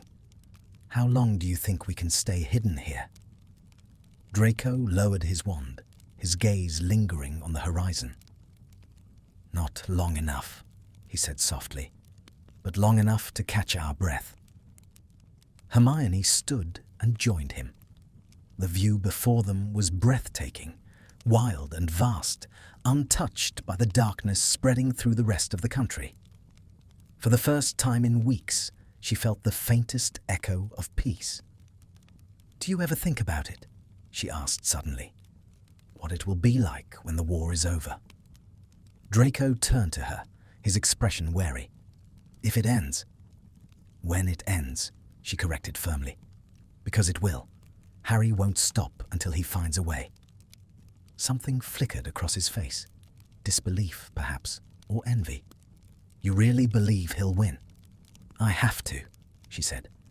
"If I stop believing, everything we've done, everything we've lost, it'll all be for nothing." Draco looked away, his voice low. "Belief never came easily to me." "Then borrow some of mine," she said softly. He turned to look at her then, and for a moment the world outside seemed to fade. Her eyes, bright and unyielding, met his, full of the stubborn courage that had always defined her. He found himself wondering how someone could still believe so fiercely in light after seeing so much darkness. Before he could speak, a faint noise interrupted the stillness, a low rumble, distant but steady. Hermione tensed. "What was that?" Draco moved to the edge of the cliff, scanning the mist below. "It's not magic," he said after a moment. "Thunder, maybe, or the tide shifting." Hermione joined him, peering down. The sound grew louder, and then she saw it. Waves crashing harder than before against the rocks, the water rising unnaturally fast. Her eyes widened. "Draco, that's not the tide." A shadow moved beneath the surface, vast and serpentine. The air seemed to hum with energy. Draco swore softly under his breath. "It's a ward. My mother must have placed a protective enchantment here, a guardian bound to the water. It's reacting to us." "Reacting how?" Hermione asked, though she already knew the answer as the waves surged higher, spraying cold mist over them. "Badly," Draco muttered. "It thinks we're intruders." Before either could act, the surface of the lock exploded. A massive shape burst upward, a serpent made of water and magic, its eyes glowing faintly blue, its body twisting like liquid glass. The roar that followed shook the stones beneath their feet. Hermione stumbled back, her wand snapping up. "Protego!" she shouted, and a shimmering shield flared before her just as the creature struck. The impact sent a wave of force through the cave, scattering loose stones and knocking Draco backward. "Stop fighting it!" he yelled over the roar. "You'll only feed the spell." Hermione ducked another strike, the serpent's body lashing through the air like a storm made flesh. "Then what do you suggest?" "Let me handle it." He stepped forward, raising his wand. His voice rang through the air, clear and commanding, ancient words that Hermione recognized as a form of High Latin. The serpent froze mid-lunge, its body flickering, the glow in its eyes dimming as Draco's spell wound through the air like silver smoke. Hermione watched, transfixed. His expression was fierce, focused, nothing like the boy who once hid behind arrogance. For a heartbeat, he looked like what he might have been had the world been different.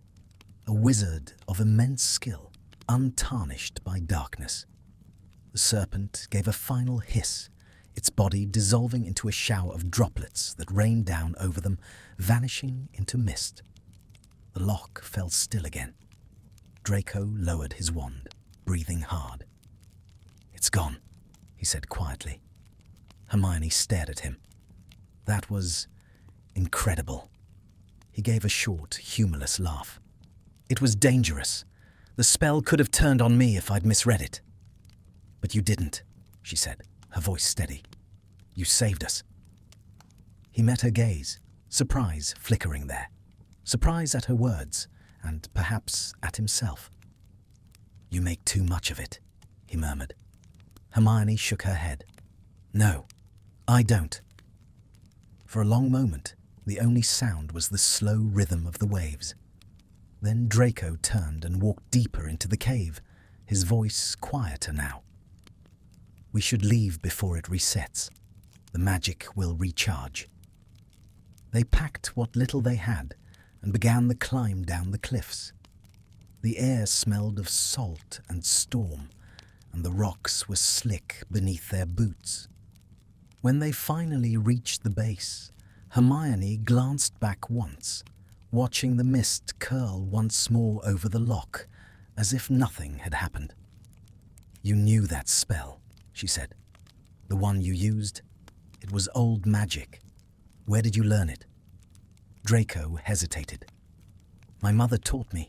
She said it was for defense, but my father never approved. He called it sentimental magic. Too emotional, too volatile. Said it required belief." Hermione smiled faintly. "Then perhaps your mother was wiser than he was." He didn't answer, but his silence said enough. They followed a narrow trail along the cliff's edge until they reached a small copse of trees. There, sheltered from the wind, they paused to rest. The day had turned bright and cold, the kind of crisp light that made every color seem sharper, every sound clearer. Hermione sat on a fallen log, gazing out at the water below. "You know," she said quietly, "you talk about your mother often." "She's the only one who ever truly saw me," Draco replied, his voice low. "Not as my father's heir, not as a Death Eater's son, just me." Hermione looked at him for a long time, then said, "Then you should hold on to that. It's something worth surviving for." He gave her a sidelong glance. "And you? What are you surviving for?" "Hope," she said after a pause, "even if it feels foolish." He smiled faintly. "Hope and stubbornness, your greatest weapons." She laughed softly. "You've noticed then?" The wind stirred through the trees, carrying the scent of rain and moss. Draco leaned back against the trunk, his eyes half closed, exhaustion finally overtaking him. Hermione watched him quietly, studying the way the tension eased from his face when he slept. He looked younger like this, almost peaceful. And though she tried to tell herself it meant nothing, she knew better. Something had changed between them, something neither of them could ignore any longer. It wasn't trust, not yet, but it was something close, a fragile thread of understanding spun from shared danger and reluctant care. Hermione looked back toward the loch, where the surface shimmered like glass beneath the fading light. The reflection of the sky rippled across the water, beautiful and untamed. Somewhere beyond that horizon, the war still raged. But here, for this fleeting moment, the world was quiet. And as the day slipped slowly into evening, Hermione allowed herself to believe, just for a heartbeat, that peace might not be such a distant dream after all. The forest they entered that evening was deep and old, the kind of place where even the winds seemed to whisper secrets from centuries long gone. Towering pines and ancient oaks stood shoulder to shoulder, their branches knitting together above to form a canopy that blotted out the dying light. The air smelled of damp earth and resin, and each footstep sank softly into a carpet of fallen needles. The world here was muted, the war, the fear, even the memories of it, swallowed by the hush of nature's indifference. Hermione walked a few paces behind Draco, her eyes scanning the dim light that filtered through the trees. He moved quietly, confidently, as if guided by instinct rather than sight. It struck her that, despite everything, he had always carried himself as though he knew where he was going, even when he didn't. They had left the cliffs and the loch far behind. The path, if it could be called one, wound steadily uphill, weaving between moss-covered boulders and tangled roots. Draco carried the satchel slung across his shoulder.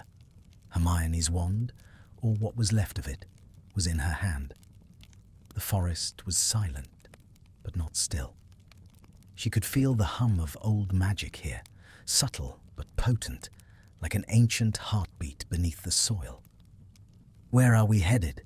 she asked at last, her voice breaking the long silence. Draco glanced back briefly.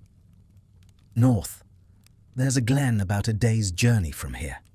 My mother mentioned it once, a sanctuary of sorts for those who opposed the Dark Lord in secret." Hermione's brow furrowed. "You're sure it still exists?" He gave a faint shrug. "No, but hope seems to be your specialty." She smiled faintly. "I'm glad you've noticed." They walked on in companionable quiet for a while. The forest grew darker as they moved deeper in, until twilight gave way to night, and only Draco's whispered lumos lit the path ahead. The orb of light floating at his wand's tip cast everything in pale gold. The smooth bark of birch trees, the glint of water on distant leaves, the shadows that seemed to move when they weren't looking. Hermione couldn't shake the feeling that they were being watched, though she couldn't tell by whom or what. "Draco," she said softly, "do you feel that?" He stopped, tilting his head. "Yes, the forest is alive." "More than alive," she murmured. "It's aware." The magic here was unlike anything she had felt before. Not dark, not dangerous, but ancient and cautious, as if weighing their presence. The air itself seemed to hold its breath. Draco took a step forward, his wand raised. "Let's keep moving. Whatever's watching us, it hasn't decided whether we're a threat yet." As they advanced, the trees grew closer together, the light dimmer still. Hermione's thoughts drifted despite herself. She thought of Hogwarts, of how much she missed the castle's warmth, the safety of its walls. She thought of Harry and Ron, wondering if they were safe. And then, inevitably, she thought of Draco. He moved like someone half-haunted, every gesture precise yet guarded. He had changed. The sharp arrogance of the boy she'd once known had been replaced by something quieter, an edge honed by guilt and survival. "You're staring," he said suddenly, breaking her reverie. Hermione blinked. "What?" "You were staring," he repeated, not unkindly. "It's unnerving." She flushed. I was thinking." "About me?" he asked. And though the question carried a hint of amusement, there was genuine curiosity beneath it. "About where we're going," she said firmly, though her voice faltered slightly. He smirked, but let it drop. "Of course." They continued on until the path widened into a small clearing. A stream wound through it, glittering faintly under Draco's light. Fireflies drifted lazily over the water, their glow soft and steady. For the first time in days, Hermione felt her shoulders ease. "This will do for tonight," Draco said, setting down the satchel. "The wards here are strong, old blood magic. We'll be safe." He knelt by the stream, washing his hands in the cool water. Hermione joined him, her reflection rippling beside his. For a while, neither spoke. The silence wasn't heavy this time. It was calm, grounding. When Draco finally broke it, his voice was quiet, almost hesitant. "Do you ever regret it?" Hermione looked up. Regret what? Everything, he said simply. The choices you made, the people you lost. She thought for a moment. Sometimes, she admitted, but regret doesn't change anything. It only reminds us to do better next time. Draco stared into the water. You make it sound so simple. It isn't, she said softly, but it's the only way I know to keep moving. He nodded, though his expression was distant. I used to think the same, that if I could just keep moving, I wouldn't have to face what I'd done. But running doesn't erase anything. No, she agreed. It doesn't, but it gives you the chance to make something different. He looked at her then, the flicker of fireflies reflected in his eyes. You really believe there's something different for me? I do, she said, without hesitation. Because I've seen what you can be when you're not afraid. He said nothing for a long time, but she saw the way his jaw tightened, the faint tremor in his hand. Then he exhaled and gave a small, crooked smile. You always were too clever for your own good. And you, she said, smiling back, were never quite as bad as you pretended. They built a small fire with a few dried branches, and soon the warmth filled the clearing. Hermione leaned against a fallen log, her cloak pulled close. Draco sat opposite her, the firelight casting sharp angles across his face. For a long time, they just sat in silence, the crackle of the flames mingling with the hum of the forest. Somewhere nearby, an owl called, low and mournful. Tell me something, Hermione said suddenly. Draco raised an eyebrow. That's vague. Tell me something true, she clarified. Something you've never said aloud. He stared into the fire. The flames danced in his eyes, reflecting the ghosts of memories she could not see. When he spoke, his voice was barely above a whisper. I'm tired of hating myself. Hermione's chest tightened. Then stop. It's not that simple. It never is, she said, but it starts with wanting to. He looked at her across the fire, the warmth softening the edges of his usual guardedness. And you? What truth would you tell? She hesitated, then said quietly, I'm tired of being strong all the time. Draco's expression changed, not pity, but understanding. Then stop, he said gently, echoing her words. Hermione smiled faintly. Maybe I will, when this is over.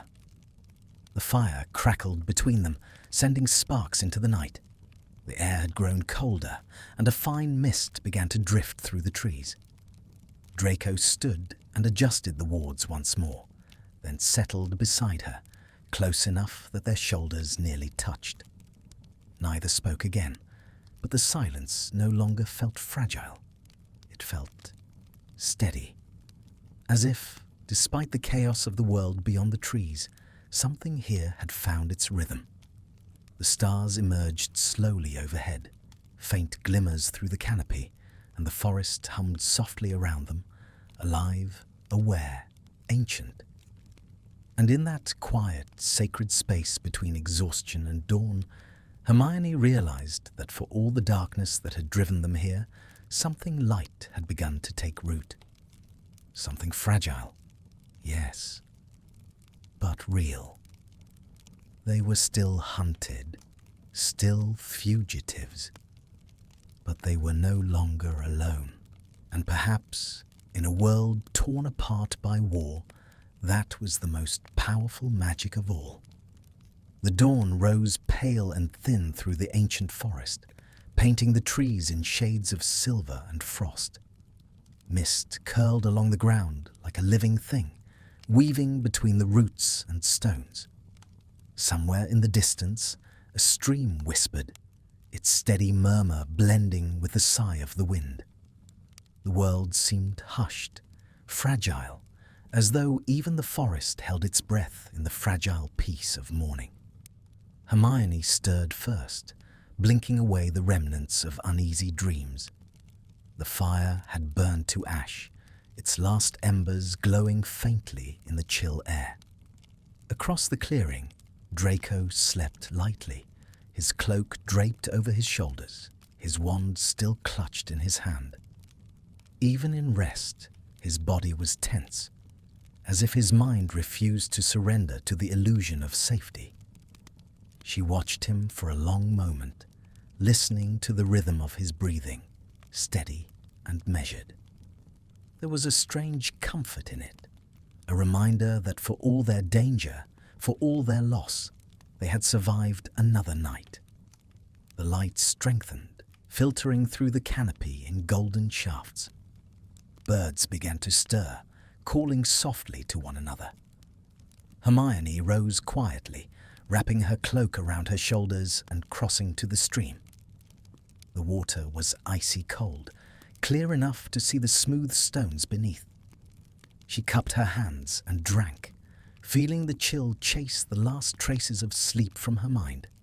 When she returned, Draco was awake. His eyes found her immediately, alert, sharp, though softer than they had once been. "Morning?" she said gently. He nodded, pushing himself upright. "We'll need to move soon. The wards here will fade by noon." Hermione sat beside the remains of the fire. "I know." Draco studied her for a moment, as if weighing something. "You didn't sleep much." "I never do anymore," she admitted.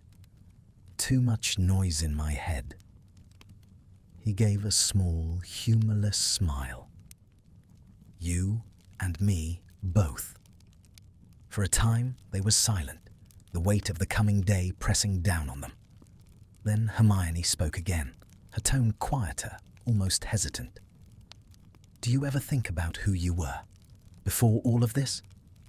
Draco's eyes flickered toward the trees. "Sometimes, but I don't like what I see." "Maybe that's because you're looking through your father's eyes," she said softly.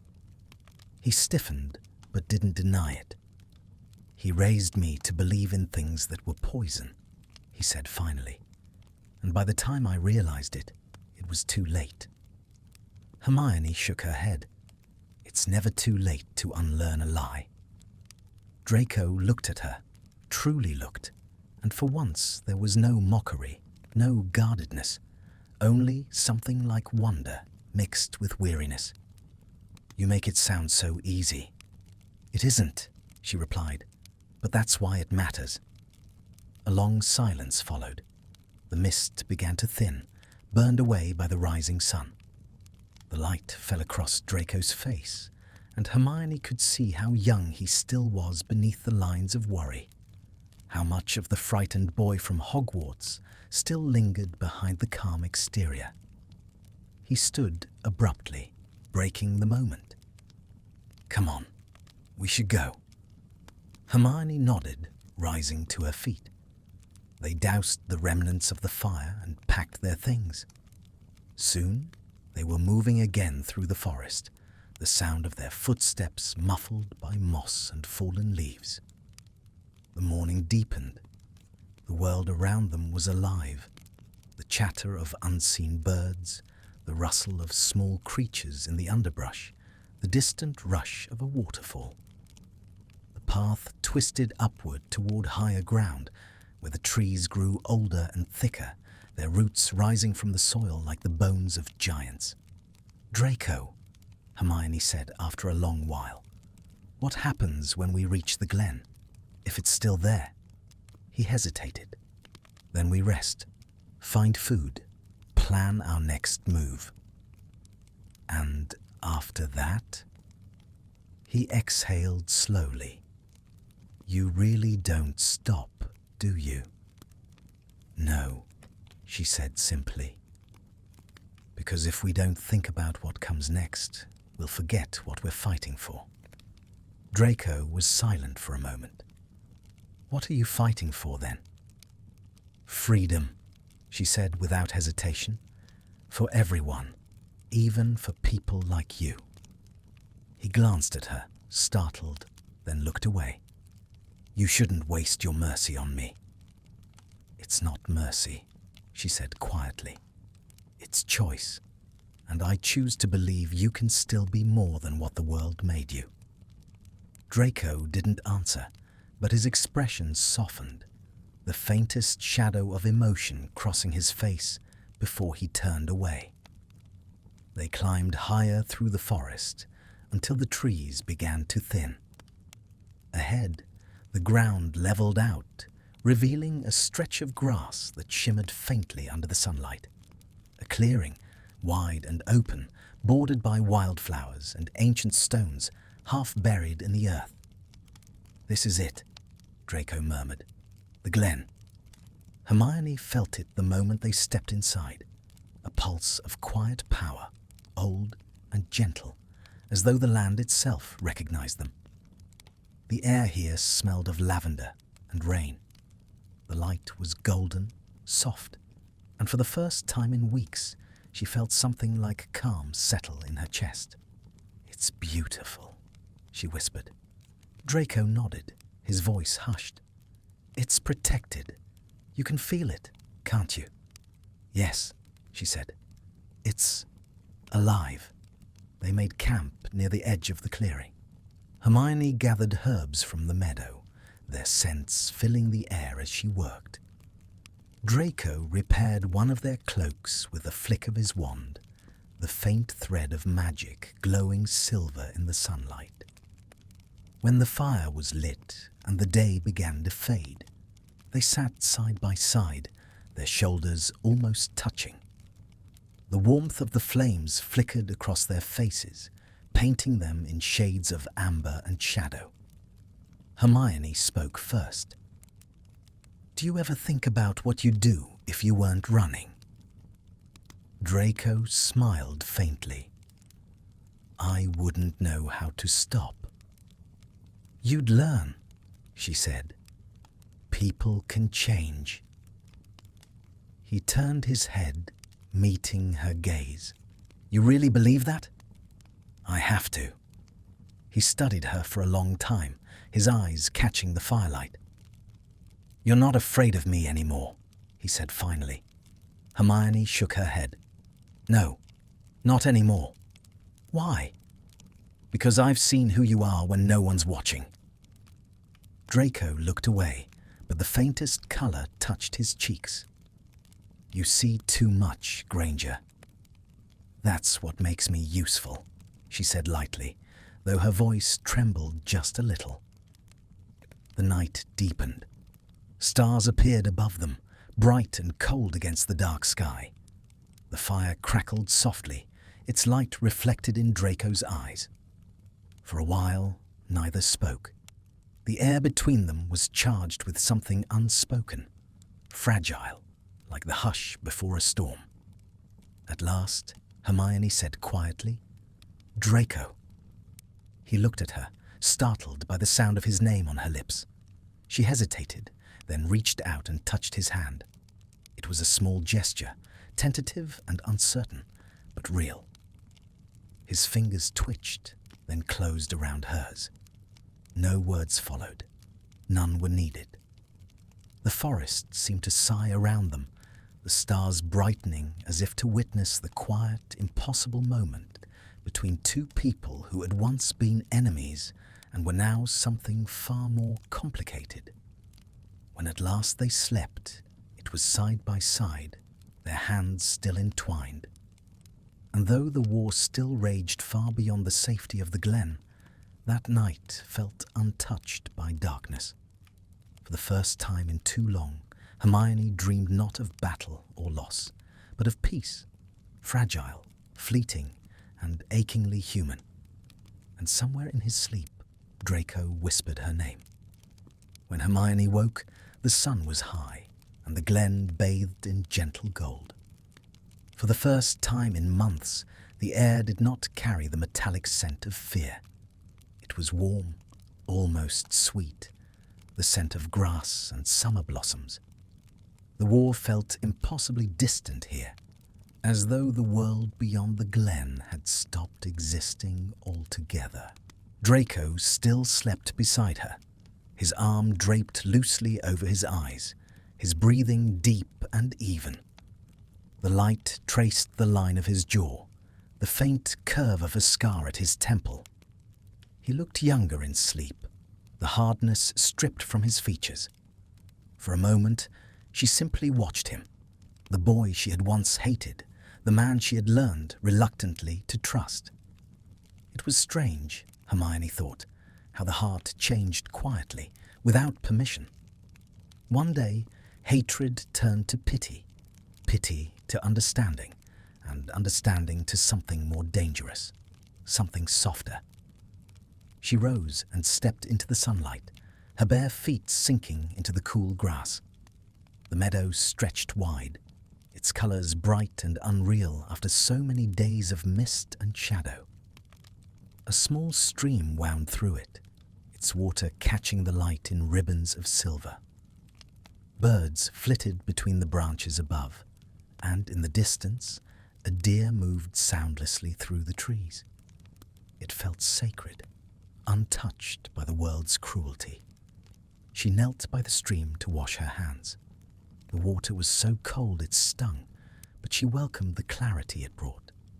When she looked up, Draco was standing a few paces away, watching her.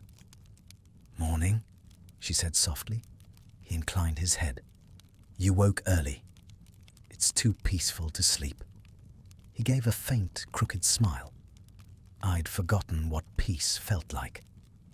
Hermione rose and joined him. For a while they stood in silence, letting the quiet speak for them. The glen felt like a pocket of time, a world that had slipped through the cracks of fate. And yet, Hermione knew it couldn't last. The war would find them again. It always did. "Do you think it's over?" she asked suddenly. "Do you think they've stopped searching?" Draco's gaze drifted to the horizon. "No, but I think they've grown tired. The Dark Lord has other prey to hunt. You've bought us a little time." "You mean we've bought it," she corrected. He looked at her then, his eyes catching the light. "You're always correcting me." "Someone has to," she said, smiling faintly. Something in his expression softened. "Granger," he began, and then stopped, as if the rest of the sentence refused to form. Hermione waited. "What?" He hesitated, his gaze fixed on the ground. "When this is over, if we live through it, what happens then?" She blinked, caught off guard. "I suppose we go back." "To what?" "Whatever's left," she said. "To rebuilding, to making things right." Draco was quiet for a moment. "And you think there'll be a place for me in that world?" "Yes," she said, without hesitation. "If you want there to be." He let out a soft, humorless laugh. "You make it sound easy." "It's not easy," she said, "but it's possible."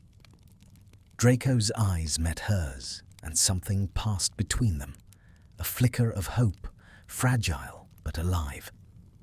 They spent the day exploring the glen. Hermione gathered herbs, her hands stained green with their sap, while Draco reinforced the wards that shimmered faintly at the edges of the clearing. They moved in quiet harmony, neither needing to speak much. Every so often their eyes would meet, brief, unspoken acknowledgements that words could not reach. By evening they had built a small fire. The flames painted their faces in shades of golden shadow. The air was cool now, carrying the promise of rain, and the glen glowed softly beneath the rising moon. Hermione sat close to the fire, her cloak wrapped around her. Draco sat opposite her, staring into the flames. "What are you thinking about?"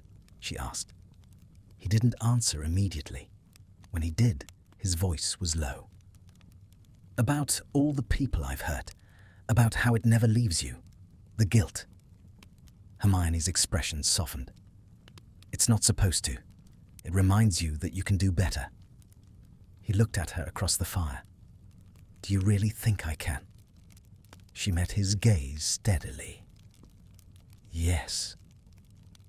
The flames crackled between them. Draco leaned back, the tension in his shoulders easing. You're infuriating, you know that? I've been told, she said with a faint smile. They sat in silence for a long time. The night deepened, the stars spilling across the sky like frost. Somewhere beyond the trees, an owl hooted. Draco spoke again, his tone quieter now. When we were at Hogwarts, I used to think I understood everything. Who mattered, who didn't, what power meant. But it was all lies. They raised you on lies, she said gently. He nodded. And I believed them. I believed every word because it was easier than questioning them. Hermione looked at him thoughtfully. And now? Now I'm learning what truth feels like, he said softly. And it's heavier than I expected. Hermione's throat tightened. Truth always is. He smiled faintly. You would know. The fire burned low. Its light flickered over their faces, catching in Hermione's curls, tracing the sharp planes of Draco's cheekbones. She watched him for a moment, memorizing the way the glow softened him, made him seem almost unguarded. You know, she said quietly, I used to think you were incapable of change. And now? Now, I know I was wrong. For a long heartbeat, neither of them looked away. Then Draco reached across the fire, his hand finding hers. The touch was hesitant at first, as though he feared it would shatter. Hermione didn't pull away. The world around them seemed to still. The forest, the fire, even the wind. Everything held its breath. Hermione, he said softly, and hearing her name in his voice was like hearing it for the first time. She didn't answer, because words would have ruined it. The fragile, impossible thing that had taken root between them. They stayed like that until the fire burned to embers and the stars wheeled high above them. Neither spoke. They didn't need to. When Hermione finally pulled her hand back, the night had grown colder, but the warmth between them lingered. You should rest, she said softly. Draco shook his head. I'm not tired. You're lying. He smiled faintly. Maybe. Hermione lay down near the fire, her eyes fixed on the stars. Draco moved a little closer, not quite touching her, but close enough that she could feel the faint heat of his presence. The glen was silent, save for the soft crackle of dying flames. Do you think, Draco said quietly after a while, that there's a world where we might have met differently? Hermione's lips curved into a sad smile. Maybe, she said, but I think it took this one for us to see each other clearly. Draco nodded, his voice barely audible. Then maybe this one isn't so terrible after all. Hermione closed her eyes, and for the first time in a long time, she allowed herself to believe in something beyond survival, something small and human and fiercely alive. The fire died, and the night folded gently around them. Outside the glen, the war still raged. But here, for this single moment suspended in time, the world held its breath for two lost souls who had found each other in the ruin of it all. And when morning came, it would not find enemies nor fugitives. Only two people who had learned against all odds that light could grow even in the darkest places.